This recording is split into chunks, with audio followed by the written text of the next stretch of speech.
Injection निकालने के बाद जो कॉटन आता है ना, इंजेक्शन लगाने के बाद जो कॉटन रखते हैं वो स्प्रिट लगा के, वो भी नहीं मिलता है। समाज से जो जिस हम समाज से आते हैं, दोनों जिला में एक भी टिकट नहीं मिला था। देखिए, विकास निरंतर होने वाली चीज है। विकास एकदम नगण्य हुआ है, किसी क्षेत्र में जैसा होना चाहिए वैसा नहीं हुआ है। फीता काटा, अब देखिएगा वहाँ से फीता काटने के बाद कोई डॉक्टर डिप्यूट हुआ है, कोई नर्स है वहाँ पर, क्योंकि स्वास्थ्य मंत्री हमारे गृह जिला से हैं, तो ये सब भवनों का कार्य हो जाता है। टेक्निकल कॉलेज यहाँ लाएंगे, टेक्निकल यूनिवर्सिटियां यहाँ लाएंगे। विकास शिक्षा के क्षेत्र में टेक्निकल इंस्टीट्यूट नहीं है।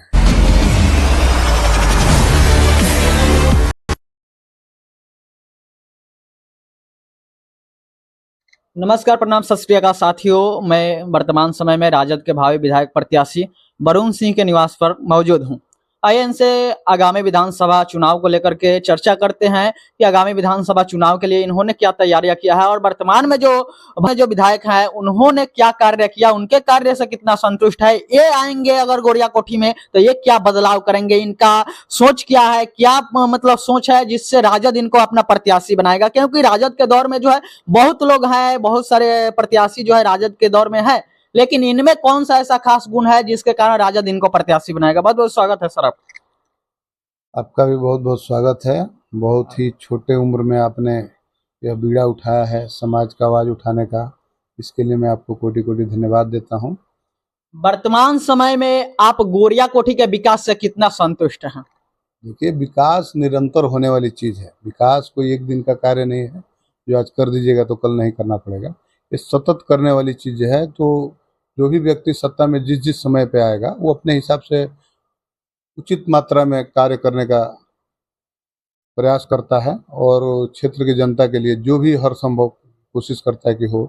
उसमें कोई ऐसा रहता है कि भाई शिथिलता, या जिसको ये रहता है कि भाई हमको जमीन पे नहीं जाना है, हम कार्यकर्ता के भरोसे या किसी पार्टी के भरोसे अगर हैं तो हमको पार्टी के नाम पे लोग वोट दे देंगे या किसी समीकरण के हिसाब से, तो वह थोड़ा शिथिलता उनमें आ जाता है। या कोई लगातार जीतता रहता है चुनाव, उसके अंदर भी भावना आ जाती है, तो उससे थोड़ा दिक्कत होता है। बाकी कोई भी प्रत्याशी जिसको क्षेत्र में रहना है और चुनाव लड़ना है, वो हर संभव प्रयास करेगा कि हमारे क्षेत्र की जनता के लिए कुछ न कुछ करो। क्या आपको लगता है कि गोरिया कोठी में वास्तविक रूप से विकास हो पाया है विगत 5 वर्षों 10 वर्षों में? देखिए, विकास के अलग अलग कार्य हैं, अलग अलग क्षेत्र में कार्य होता है।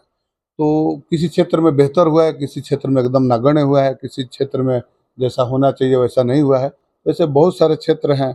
आप किस क्षेत्र में बात कर रहे हैं पूछिए, हम बताएंगे, आपको जवाब देंगे। आपका विकास का पैमाना क्या है? आप क्या मतलब सोचते हैं कि ये कार्य हो जाएगा तो विकास होगा?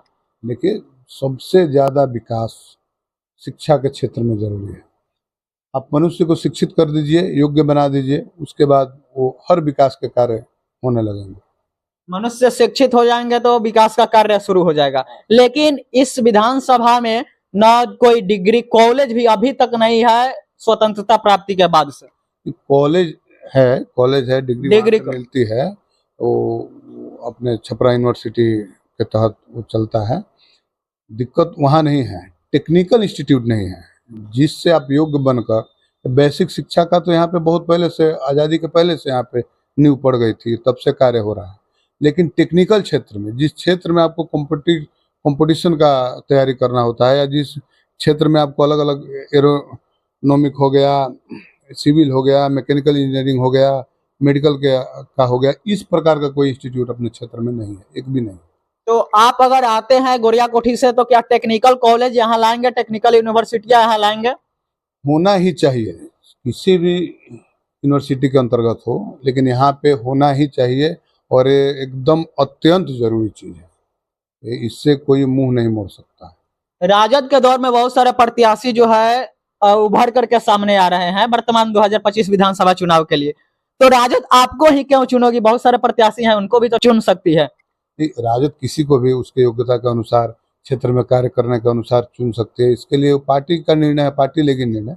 हम अपने कार्यों को लेकर जाते हैं पार्टी ऑफिस में, हम बताते हैं।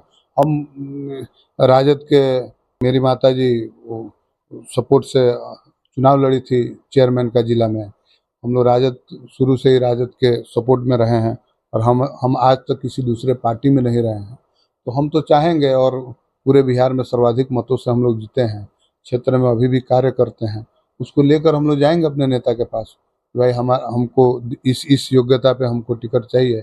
और एक मेरे समाज से, जो जिस हम समाज से आते हैं, दोनों जिला में एक भी टिकट नहीं मिला था पिछली बार, तो हम चाहेंगे कि उस सामाजिक दृष्टिकोण से भी हमारे समाज को एक टिकट कम से कम दोनों जिला में दिया जाए। इस हिसाब से हम राजद में दावेदारी करेंगे। राजद आपको अगर उम्मीदवार बनाती है तो क्या आप सतत विकास करिएगा?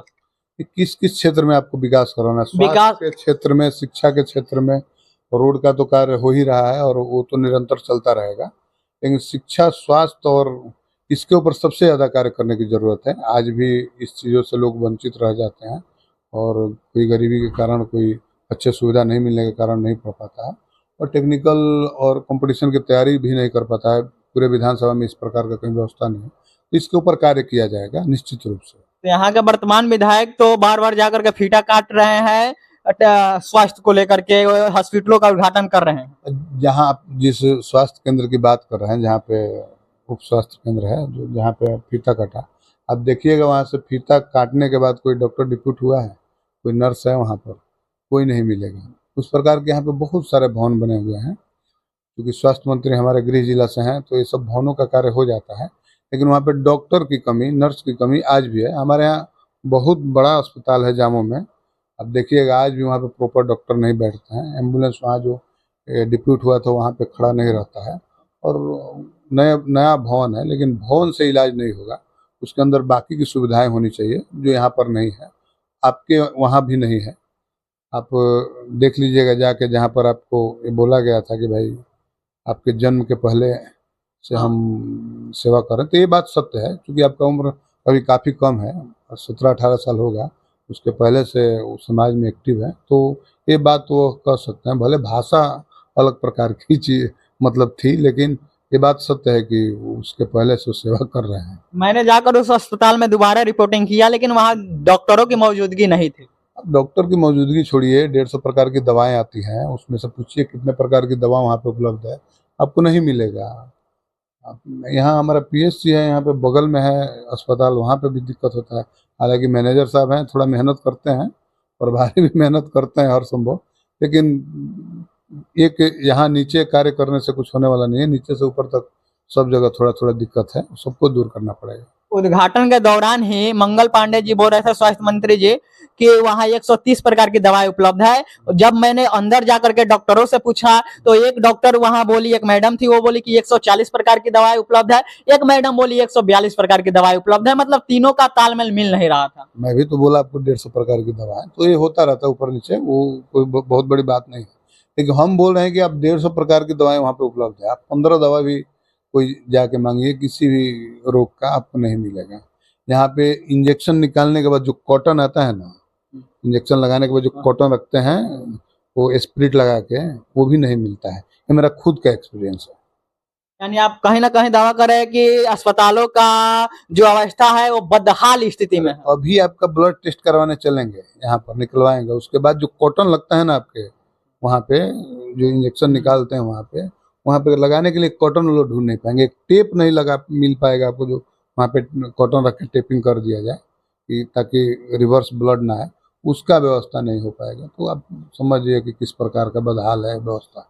गोरिया कोठी का विधायक उस समय ये बात बोले थे कि तुम्हारे जन्म के पहले से समस्या है, तो हमारे जन्म से पहले से सत्ता में भी तो उन्हीं के परिवार आ रहा है, सत्ता में तो उनके परिवार ही रहे हैं।